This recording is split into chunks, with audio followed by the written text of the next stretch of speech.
Ora, muito boa tarde, cá estamos novamente, canal App Reativos, conversas sobre saúde mental, Tiago e Nuno. Nuno, boa tarde. Olá, Tiago. Boa tarde. Olha, hoje é dia 4 de maio, dia da mãe. E de Star Wars? Não vamos falar sobre a mãe.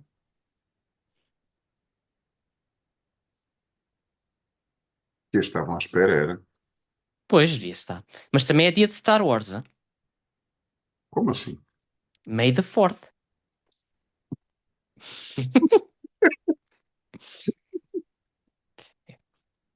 Isso é o género Luke Skywalker fanhoso. Não sejas assim. Oh, é só um defeitinho da fala. Olha, então, mas afinal, há luz ou não há? Epá, em tempos o Senhor disse faça-se luz, mas nem sempre corre como o Senhor manda. Por acaso foi Um uma fenómeno. um fenómeno social engraçado e curioso.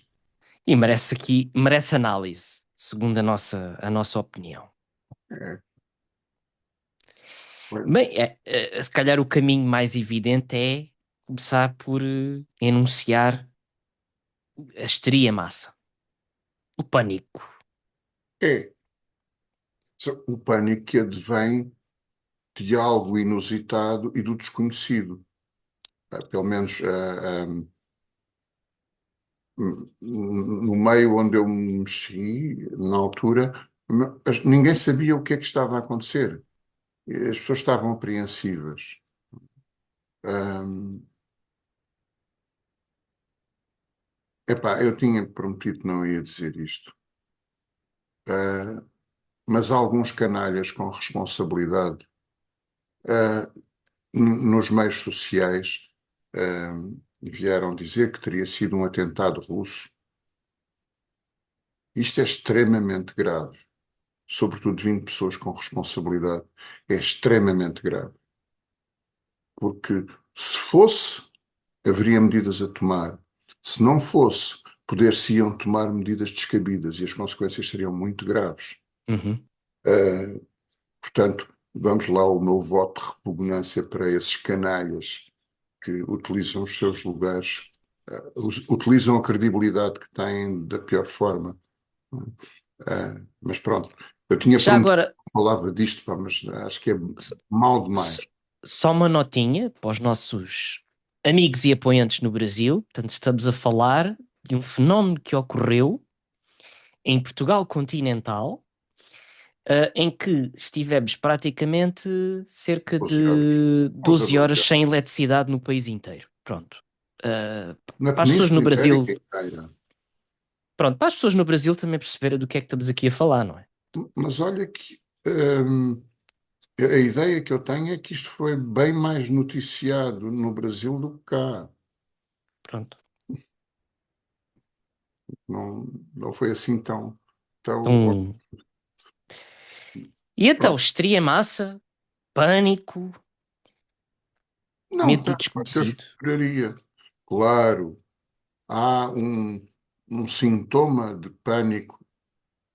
Por acaso não está descrito na DSM, mas creio que na próxima edição já vai estar descrita na DSM, que é a compulsão a comprar papel higiênico. Não é? Já Vai estar no quando manual, vai estar no catálogo do IKEA. é,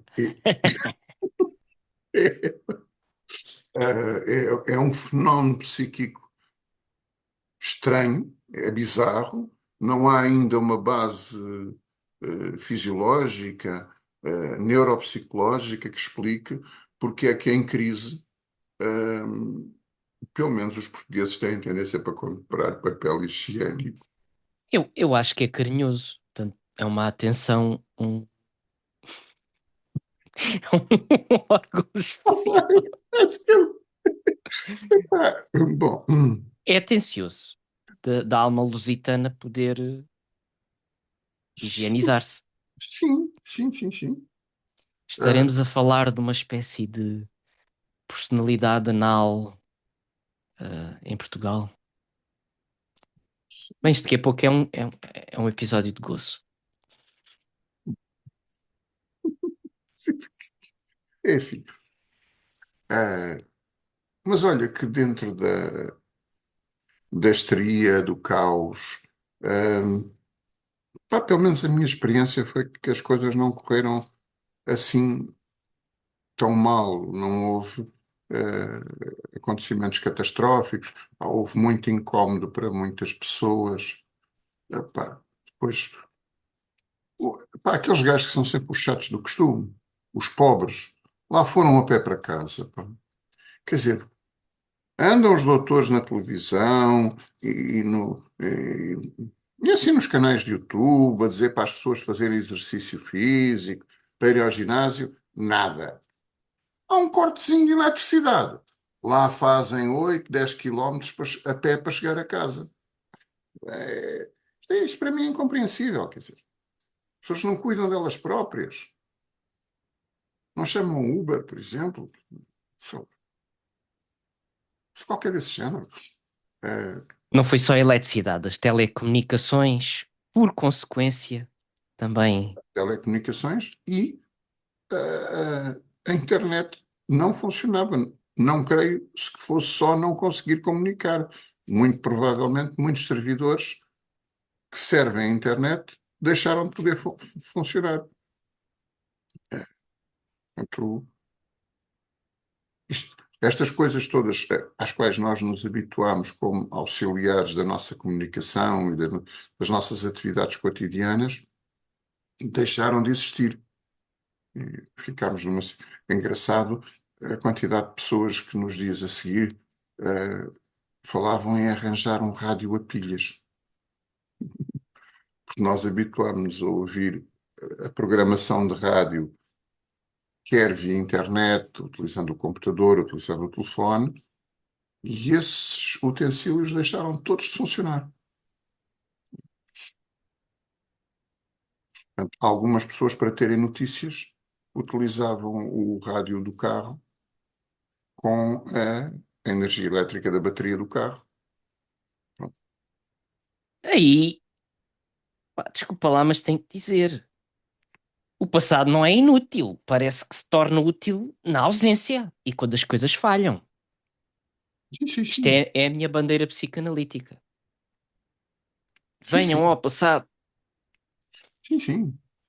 Eh, apren- aprendermos a fazer fogo com as nossas próprias mãos, aprendermos a cortar as couves para fazer sopa de caldo verde com uma faca, diria que não faz mal a ninguém. Uh, há uma pensadora, eu creio que ela é física, de formação. Não sei como designá-la. Eu, eu conheço de ouvir algumas entrevistas ou palestras que ela faz que se encontram facilmente no YouTube, que é a Vandana Shiva. Vandana Shiva. Ela foi uma das criadoras de um banco de sementes nativas na Índia para tentar contrariar a tendência para a criação de uh, estirpes geneticamente modificadas que a médio e longo prazo vão acabar por substituir as estirpes nativas e ficaremos a viver num mundo não de sementes selecionadas naturalmente, mas selecionadas pelo ser humano, com todas as consequências que daí podem advir. E numa das entrevistas dela, ela defende a importância de, nos dias de hoje, em que a maior parte dos trabalhos, muitos trabalhos, são mais intelectuais, utilizam meios informáticos e isso, de as pessoas continuarem a fazer trabalho com as mãos. fazerem as suas próprias camisolas, fazerem as suas prateleiras, fazerem atividades, criarem com as suas próprias mãos. Ela diz que isso, por um lado, é promotor de saúde mental, Uhum. por outro, é ambientalmente mais Sustentável. saudável. Eh, Se calhar, se eu tricotar a minha camisola e ela ficar bem feitinha e eu gostar, eu não a vou deitar fora nem tão depressa. O ambiente agradece. Por outro lado, é a minha camisola, sabe-me bem, eu gosto dela, relembro o trabalho que me deu e, portanto, se calhar sinto-me melhor com a minha camisola do que com aquela de marca A ou B ou C, que tem o logotipo que custa uma fortuna. Ah, enfim, uma personagem muito interessante de se ouvir. Uhum. Ela normalmente fala em inglês, aliás, nunca ouvi falar senão em inglês, e o inglês dela percebe-se perfeitamente bem, que é, um- é uma inspiração. Muito bem. Olha, antes de falarmos, se calhar, aqui de duas noções importantes, relacionadas com o tema que nos traz aqui hoje, que é a dependência e o desamparo, eu queria dizer aqui uma coisa, aliás, duas. Uma, por exemplo, ouvi bastante na minha clínica ao longo durante da semana. Obviamente, o apagão foi um tema e as pessoas, como é natural, trazem o acontecido para a sessão, e muito foi a enunciação de, da repetição do trauma e o Covid. Ou seja, não sabemos o que é que está a acontecer. Covid outra vez. O que é que está a acontecer? Não sabemos o que é que se passa. Portanto, parece que o sentimento, pelo menos daquilo que eu ouvi, foi muito: pá, será que isto está outra vez a acontecer? Portanto, a iminência de um desastre, do não saber, do não controlar. Uh, por um lado, acho que há aqui uma sensibilidade grande ao trauma, não é? Portanto, o Covid deixou um trauma, uma coisa que. Trauma coletivo, não sei se lhe posso chamar assim. Uh, Isto por um lado. Por outro, uh, isso que tu falaste da pessoa ter conhecimentos de coisas, de saber criar coisas que trabalham a favor de sua sobrevivência. Obviamente me parece um skill set, um conjunto de perícias muito útil. Se estaremos nós afastados, mais afastados dos nossos instintos de sobrevivência, só que ao mesmo tempo, e se calhar pedi-te para comentar isto, o que não falta na psicopatologia são sujeitos dominados pelo instinto. Portanto, como é que se lida com este paradoxo? Que é isto? Olha, epá, a minha impressão é exatamente ao contrário. Eu acho que nós violamos sistematicamente o instinto e cada vez somos menos capazes de viver porque esse equipamento natural, instintual, selecionado e apurado ao longo de milhões de anos, pela seleção natural, os que não têm o skill set adequado morrem e os que o têm sobrevivem e transmitem-no às gerações seguintes. Um, e nós temos estado nos últimos séculos a violar alarvemente, os nossos instintos. Eu acho que uma boa parte da patologia com a qual nós lidamos não é porque as pessoas estejam entregues aos instintos, é porque não os conseguem utilizar. As Uhum. pessoas vivem-se assustadas e apavoradas com a mera e simples existência, num enorme sofrimento, com as coisas mais simples da vida, como, por exemplo, estar em público, porque nós temos milhares de anos de sociabilização, de estratégias para estarmos em público. E, de repente, a sociedade moderna transforma o estar em público em algo de completamente pornográfico e traumático para o simples ser humano. Estar em público é, é a exposição de cada um, põe em causa a exposição de cada um, mas também põe em causa os limites de cada um. Quanto é que o público entra pelos meus limites dentro? Quanto é que eu sou prescrutado pelo outro? Nos dias de hoje é quase normal ser um bocado paranoide. Uhum. Quem não o for, corre riscos. Isso também será um bom tema.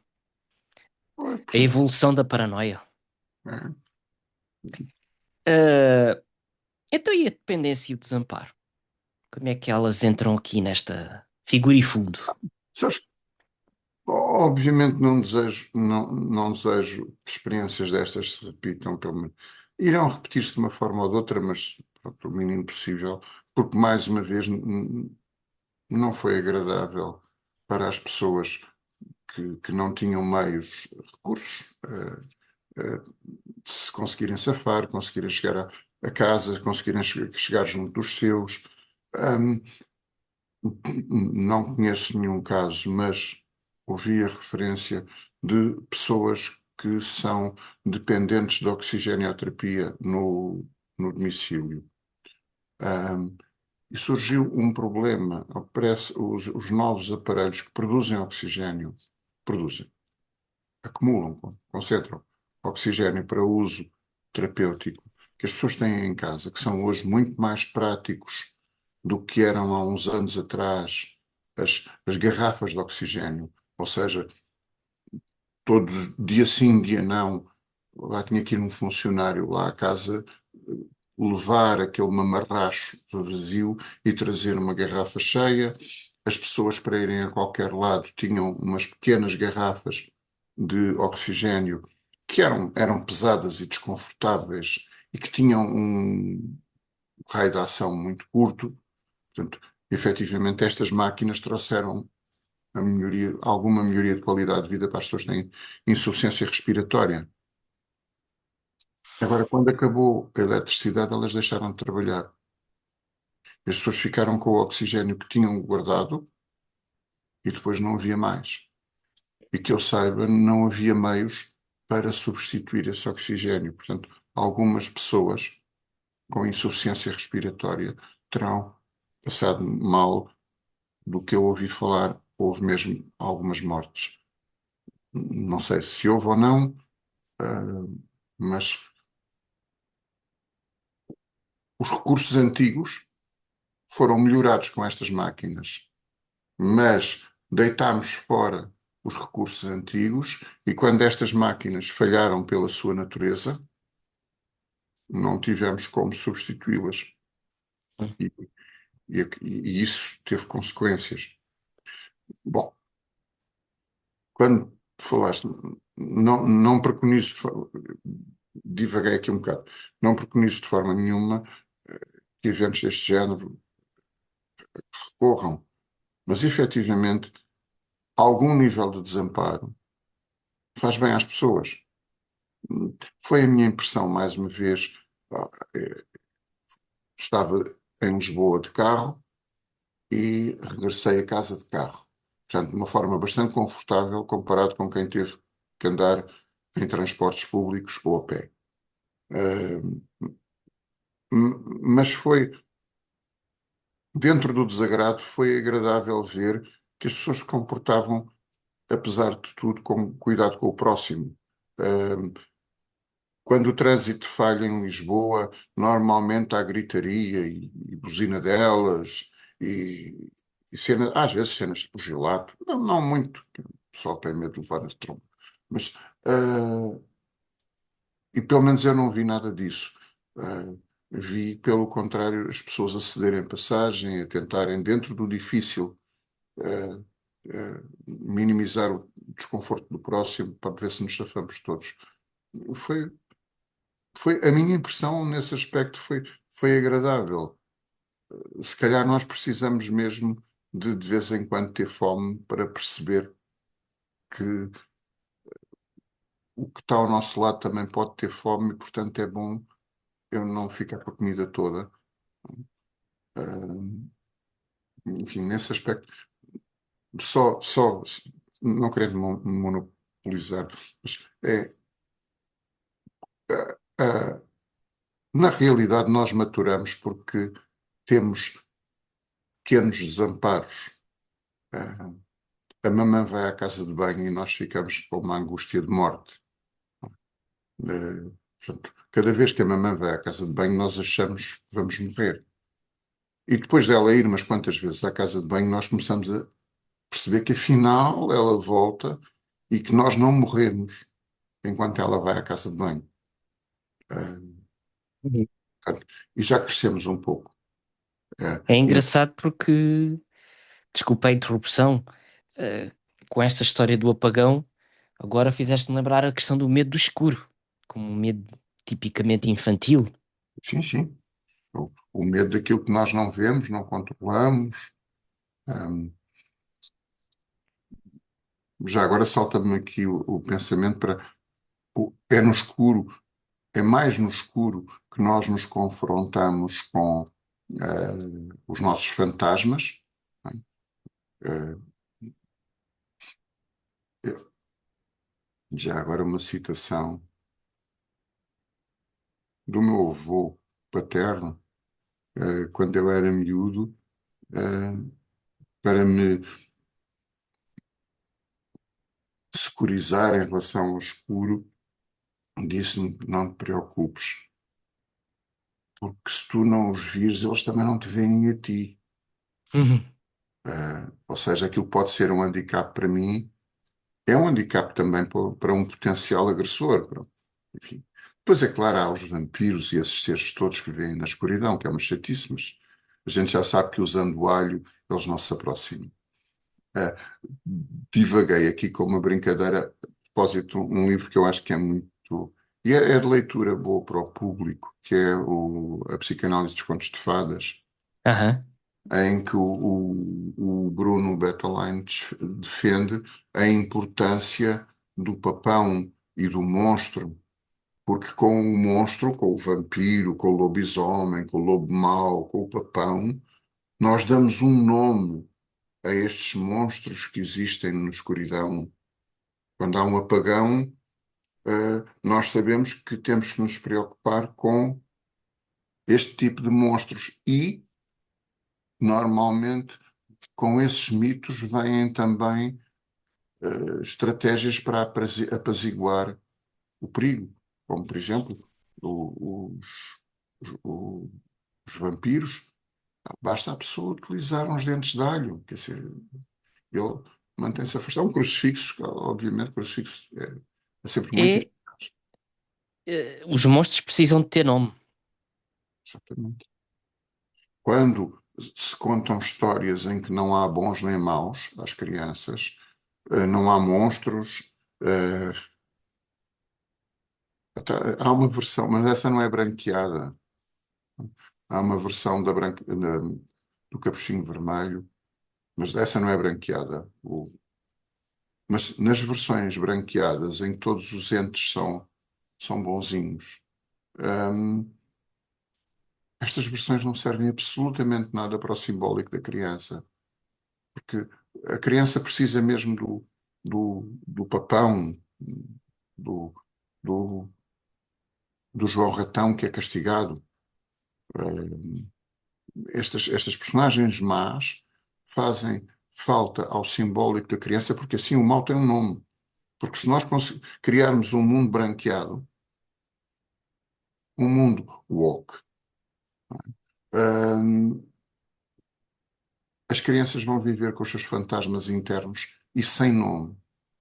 Portanto, imparáveis, omniscientes, omnipresentes e omnipotentes dentro de si. E, portanto, não têm para onde como se proteger, não têm para onde fugir. É, agora estava-me a saltar mais o pensamento para, sim, para a mitologia, entre aspas. Sempre houve uma espécie de antagonismo dialética entre luz e escuridão. Portanto, o bem associado à luz, a escuridão, as trevas associado ao mal. Lá está, aos monstros. Ah, aquilo que se vê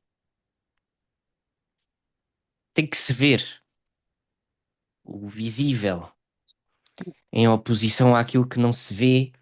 O que não se vê é uma ameaça por não se conhecer. Parem, a nossa espécie evoluiu nesse sentido e acho que a nossa sociedade evoluiu histrionicamente ainda mais no sentido de conhecer é ver.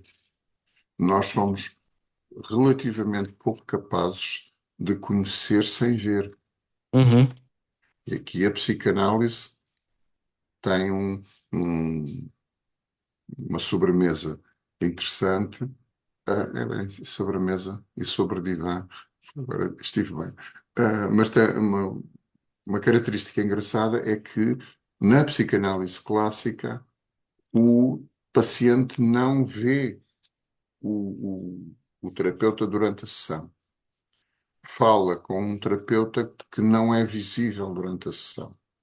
certo? Ah, Na realidade, quando nós fazemos a análise no divã, nas primeiras sessões é um bocado estranho, porque nós não estamos habituados a falar com uma pessoa que não vemos. Ah, e ao fim de uns tempos habituamos-nos a fazê-lo. No fundo, passamos a falar com um terapeuta independente daquela imagem. Nós estamos dependentes da imagem do terapeuta, podemos falar com a voz do terapeuta. E é mais fácil levarmos a voz do terapeuta para fora das sessões, levá-lo connosco para os momentos difíceis. Aliás, nós temos dificuldade em descrever por palavras movimentos, mas quando estamos à rasca com os calos apertados, lembramos-nos das boas frases de alguém que nos inspirou. Não nos lembramos dos bons movimentos que A, B ou C fez em determinada altura. Ah, pá, não, o gajo deu um flic-flac à retaguarda que era uma maravilha, pá. Uhum. Lembro-me daquele flic-flac à retaguarda. Não, lembramos foi daquela frase protetora, encorajadora, seja o que for. Mas nós habituámos muito a se não vemos, ficamos à rasca. Pois. No entanto, seguindo o espírito daquilo que se observou, as luzes apagaram-se, mas a luz da alteridade acendeu-se. Portanto, o- as pessoas ajudaram-se. Ouça, tiras aí umas máximas que eu até fico impressionado. É, isso mesmo. Parece que o outro passou a existir mais. Uhum. E de alguma forma, é claro que a falta de eletricidade foi durante o dia, mas as pessoas ficaram às escuras. Ficaram às escuras porque não sabiam o que era, não sabiam. Pá, faltas de eletricidade, já todos nós experimentámos por breves períodos, pelo menos em meios. Nós também vivemos aqui perto de Lisboa e estamos habituados a este tipo de vida. Outras zonas do país, às vezes, há cortes de eletricidade de 12 horas e não é nada da normal. Sim, Mas nós não estamos habituados a isso e não sabíamos. É comum em Lisboa faltar eletricidade numa zona e nós caminhamos a pé e umas ruas mais à frente há eletricidade. Aqui não. Era, o, era é o país todo, e depois ficámos a saber que não era só o país, era a Espanha também, era a Península Ibérica toda e um pedaço de França, pelo menos que se saiba. Ao que parece, houve mais falhas de eletricidade e não foi nesse dia em outros países da Europa. Enfim, mas ficámos às escuras, mesmo durante o dia ficámos às escuras. Uh, Se calhar era a minha expectativa, mas em vez das pessoas começarem a galgar todas umas por cima das outras, a minha experiência é de que houve algum grau de cooperação e de entreajuda para que a coisa não corresse pior ainda. Tirando aquela parte também do que sei da histeria da corrida à água, às kits de emergência, etc. Pá, diz. Digo, Sim. Qual é aquele fenómeno psicológico que os portugueses fazem sempre que há uma catástrofe, uma hecatombe qualquer? ao papel higiênico. Exatamente. Esse estranho fenómeno psicológico que é o papel higiênico.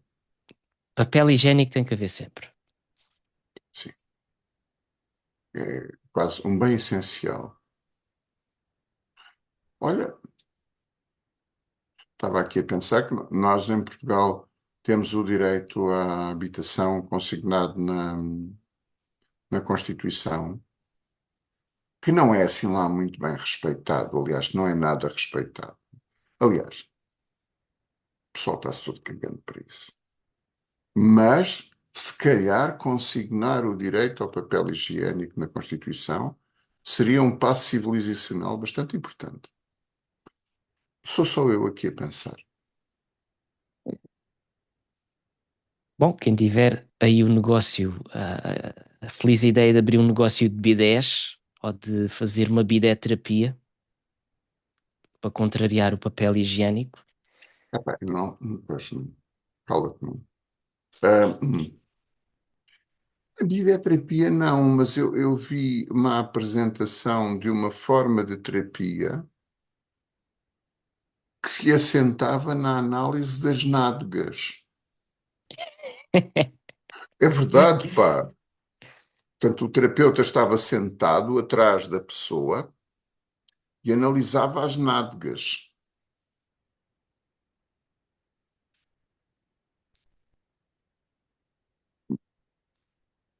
Já houve a frenologia, que tinha muito menos graça, que era uma ciência, era e é, uma ciência em que se estudava a configuração do crânio e tentando, a partir da configuração do crânio, inferir sobre a personalidade da pessoa, frenologia.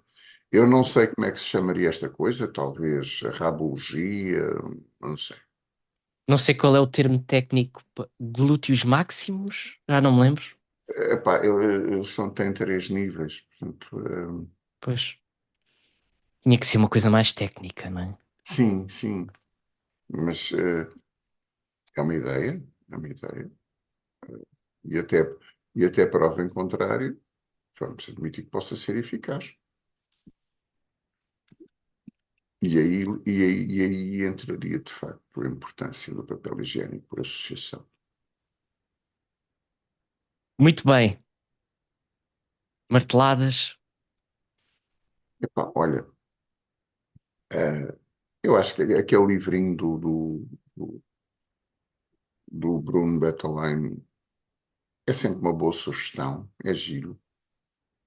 Um, e uma que me ocorreu enquanto falávamos, quando tu chamaste a questão da escuridão, que é o ensaio sobre a cegueira. Aham. Aquele, Uhum.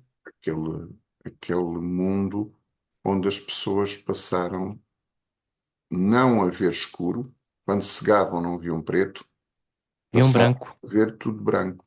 Uhum. Não era a escuridão, Uhum. era luz a mais. Luz a mais. Muito interessante. Belíssima obra. Uma belíssima obra. É, Esse senhor foi Nobel da Química ou da Física, não foi? Uhum. Mauzinho. Eh, epá, eu Não quero um sinceramente, pastelinho de nata. Não vai um pastelinho de nata. eu sinceramente acho que podia anunciar muitos filmes. Pronto, a indústria de Hollywood está cheia de cinema pós-apocalíptico. Não sei muito bem. Um dia temos que nos debruçar sobre isto, porque é que a indústria de Hollywood ahm,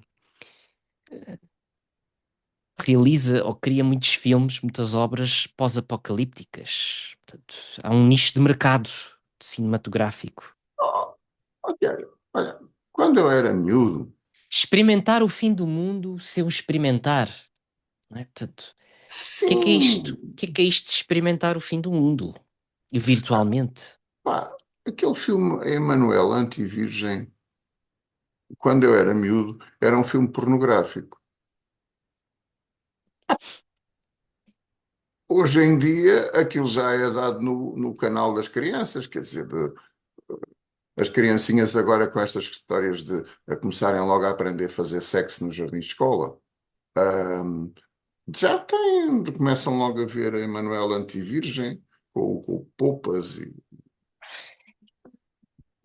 pronto. Emanuel, ouça, foste buscar. Não, é porque repara, hoje a pornografia já ultrapassou a Emanuel, transformou a Emanuel num programa do Disney. Não é? E eu acho que os filmes do pós-apocalípticos norte-americanos também é uma coisa assim parecida com isso. Quer dizer, assim um bocadinho de apocalipse, de caos e tal, a malta até papa. Acho que foram capitalizando sobre isso. Epá, e hoje em dia já é assim, sempre. É um meteor que vai dar cabo da Terra toda, é mais não sei quantos, etc. Bem, há muitos filmes pós-apocalípticos norte-americanos que são uma desertificação do romance, mas há outros que até conseguem pegar nessa temática e até investir no próprio romance em si. Enfim, há Repara, este qualidade. apagão foi pós-apocalíptico, não é? O apocalipse aconteceu há alguns anos atrás. Deixámos de ter autonomia energética. E agora aconteceu, ficámos mesmo sem eletricidade, pronto. Mas o apocalipse já aconteceu, isto é pós-apocalíptico. Ok. Uma boa análise, hein? Uma análise mais política. Epá, é pastelinhos de nata. Pois, com canela. Sim, senhor. Muito bem. Olha, hoje não dou nenhuma martelada. Acho que estes dois livros que indicaste. Epá, há um filme sobre um grupo de jovens na Rússia em que começam a ser. Há um desastre pós-apocalíptico em que há umas criaturas que atacam na escuridão, ou que se alimentam da escuridão. Eu nunca vi, mas sei que existe. Epá, foi a única coisa que me veio à cabeça, mas eu não vou falar de uma coisa que nunca vi. Portanto, Pois, ainda por cima é um filme russo. Pá. o filme não é russo. Acho que o filme é Ah, sobre americanos na Rússia. ui, coitados, pá. Turistas. Coitados. Mas o que é que eles foram fazer para um sítio daqueles, pá? É que o planeta é tão grande. Pois é. Olha, Enfim, e a mãe não lhes disse que não deviam de ir para ali. a mãe não avisou. É, A mãe também não sabe tudo. pois, não. Eu julgava que a minha sabia. Bem, já chega por hoje. Vamos apagar as luzes Yep. e voltaremos, bom, supostamente com eletricidade ainda na próxima. Esperemos que não. Esperemos que sim. Aliás, esperemos que sim. Estás a ver? Eu disse esperemos que não. eu secretamente desejo que as luzes se apaguem novamente. É uma maldade que eu tenho dentro de mim. Só falta acabar com um daqueles risos malignos. Sim, fantasmagórico. E até ao próximo episódio. Muito bem, até à próxima. Até breve.